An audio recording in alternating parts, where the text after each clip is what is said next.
باركولي يا جماعة، أنا وصلت في مرحلة الطبخ للديك الرومي، الأكلة الملكية، طبق اللمة الحلوة والعزايم. ودي من المعجزات اللي حصلت لي في حياتي، لأن كنت يا دوب أعرف أسلق بيض. لكن دلوقتي المطبخ بقى لعبتي، ومش بس طبخته مرة واحدة، لا، عملته أكتر من مرة وعرفت كل أسراره وتركاته اللي تخليه مستوي كويس ومضمون من غير ما ينشف ولا يجلد. وأراهنكم لو حد يقدر يطلع الديك الرومي دايب وجوسي زي ما هعلمكم طريقتي، وكل حتة فيه متشربة وواصل لها التتبيلة صح، وكمان واخد اللون الخطير ده.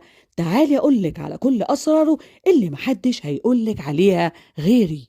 وقبل ما أقولك على الطريقة، فيه شوية معلومات مهمة لازم تحطيها حلقة في ودنك. أهم خطوة هي إننا نشيل الزفارة وننضفه كويس علشان طعمه يكون لذيذ، فهنحتاج ننضفه على مرحلتين. أنا هعلمك طريقتين للتنظيف هتعمليهم ورا بعض. مجرد ما هتشيل الزفارة خلاص كده ممكن تاكليه من غير حتى ما تتبليه.